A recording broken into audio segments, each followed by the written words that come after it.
Saya ingin bacakan beberapa ayat untuk semua saudara dimanapun saudara berada. Dan setelah itu kita akan berdoa untuk Bapak, Ibu, dan semua saudara yang hari-hari ini mengalami pergumulan, yang hari-hari ini mengalami persoalan berbagai macam hal yang terjadi dalam kehidupan saudara. Saya akan bacakan dari Yesaya pasal yang ke-53, mulai dari ayat yang ketiga. Ini adalah nubuatan mengenai Yesus, mengenai apa yang terjadi dalam kehidupannya, dan mengenai pelayanannya. Yesaya pasal yang ke-53, ayat yang ketiga. Ia dihina dan dihindari orang, seorang yang penuh kesengsaraan, yang biasa menderita kesakitan. Ini nubuatan mengenai Yesus dan pelayanan Yesus. Dan kita semua tahu ketika Yesus ada di muka bumi, inilah yang terjadi. Pada waktu itu dia dihina, dia ditolak oleh orang-orang Israel. Ia dihina dan dihindari orang, seorang yang penuh kesengsaraan dan yang biasa menderita kesakitan. Ia sangat dihina sehingga orang menutup mukanya terhadap dia. Dan bagi kita pun dia tidak masuk hitungan.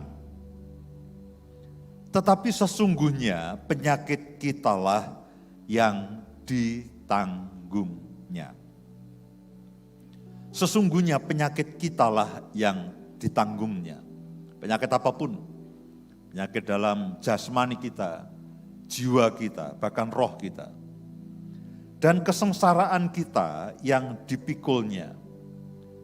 Padahal kita mengira dia kena tulah, dipukul, dan ditindas Allah. Tetapi dia tertikam oleh karena pemberontakan kita, dia diremukkan oleh karena kejahatan kita. Ganjaran yang mendatangkan keselamatan bagi kita ditimpakan kepadanya. Dan oleh bilur-bilurnya kita menjadi sembuh. Sekali lagi ayat yang keempat, saudara perhatikan baik-baik. Saya berharap, saya berdoa ayat ini akan berbicara dalam kehidupan setiap saudara, dimanapun saudara berada pada saat ini. Tetapi sesungguhnya penyakit kitalah yang ditanggungnya. Dan kesengsaraan kita yang dipikulnya, padahal kita mengira dia kena tulah, dipukul, dan ditindas Allah.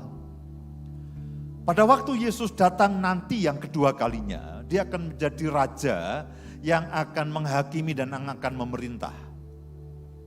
Setelah kesempatan diberikan kepada seluruh umat manusia untuk mereka menerima akan keselamatan, dan kedatangan dia yang kedua kali, dia akan menjadi hakim dan dia akan menjadi raja. Tetapi kedatangan dia yang pertama, Alkitab mengatakan bahwa dia datang untuk menanggung semua sakit penyakit, semua kesengsaraan, semua penderitaan yang ada dalam kehidupan kita. Mungkin orang berpikir ketika Yesus datang ke muka bumi yang pertama kali ini, lalu Yesus datang dan hanya melihat-lihat, menengok apa yang terjadi, menengok apa yang dia bisa lakukan dan sebagainya. Dan ketika dia ditolak oleh orang banyak, mereka kita katakan ya mungkin itu orang Israel aja yang tidak paham. Tapi sebetulnya hal itu semuanya memang harus terjadi. Kenapa? Supaya dia dan saudara dia itu dikatakan bahwa menanggung apa yang harusnya saya dan saudara tanggung. Alkitab mengatakan sesungguhnya penyakit kitalah yang ditanggungnya. Ketika dia mengalami penolakan, ketika dia mengalami kesengsaraan, ketika dia mengalami masalah, dia dihina, bahkan sampai puncaknya dia dianiaya dan disalibkan. Itu semuanya adalah untuk menanggung semua dosa, menanggung semua kelemahan, menanggung semua dosa dan penebusan dosa saudara dan saya, tetapi juga menanggung semua penyakit, semua kesengsaraan, semua masalah yang saudara dan saya harusnya alami. Karena itulah pada pagi hari ini saya mau kita semua mengalami satu kemerdekaan di dalam Tuhan. Apapun yang saudara dan saya alami hari-hari ini, entah itu problem dalam keluarga, problem sakit penyakit yang terus menggerogoti saudara. Setiap kali itu menghantui saudara. Setiap kali itu mengganggu saudara. Saudara punya masalah dalam pekerjaan, saudara punya masalah dalam keuangan dan itu sangat mengganggu. Tahukah saudara bahwa ketika Yesus datang ke muka bumi itu dia datang bukan untuk tamasya, dia datang bukan untuk jalan-jalan. Dia datang untuk menanggung. Jangan hanya berpikir, oh dia menanggung dosa kita untuk keselamatan nanti. Oh itu ya, itu ya. Jangan hanya berpikir bahwa dia menanggung dosa kita supaya nanti di dunia kekal kita menerima keselamatan. Itu ya.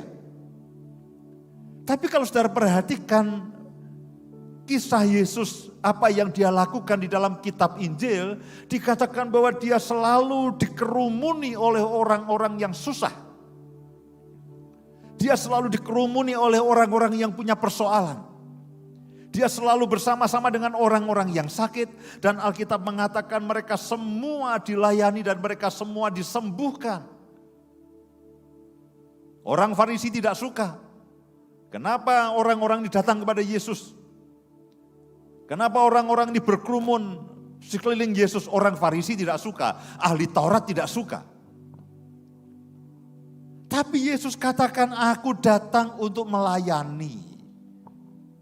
Dan itulah hakikat sesungguhnya daripada kedatangan Yesus yang pertama kali. Seperti yang dinubuatkan oleh Yesaya, bahwa penyakit saudara dan saya yang ditanggungnya. Oh Pak, itu nanti penyakit yang nanti. Oh di surga nggak ada sakit-sakitan saudara. Di surga tidak ada sakit-sakitan, tubuh kemuliaan itu tanpa virus, tanpa sakit penyakit, tanpa darah tinggi, tanpa kolesterol. Tanpa asam urat, tidak ada. Oh itu nanti Pak, kita ditanggungnya nanti setelah kita naik diangkat-angkat. Loh itu sudah diangkat di awan-awan, loh itu sudah tidak ada penyakit. Itu sudah tidak ada kesengsaraan. Ketika saudara dan saya dijemput Yesus di awan-awan, itu semuanya sakit, penyakit, kesengsaraan, problem itu ditinggal di dunia. Ketika Yesus katakan penyakit kitalah yang ditanggungnya, ya benar. Ketika dia katakan kesengsaraan kita yang dipikulnya, penyakit dan kesengsaraan oleh berbagai macam sebab, problem keluarga, keuangan, semuanya ditanggungnya. Itu memang untuk saudara dan saya yang sedang hidup di muka bumi ini. Bukan di dunia yang akan datang. Ketika di dunia yang akan datang, tubuh kemuliaan itu ada di dalam kehidupan saudara. Tidak ada kolesterol, tidak ada darah tinggi, semua normal. Tiba-tiba saudara mengalami penurunan berat badan semuanya. Kenapa? Kolesterolnya ditinggal. Lemak yang numpuk di mana-mana itu entah bagaimana tiba-tiba itu tertinggal semuanya. Saudara diangkat dalam keadaan langsing semuanya.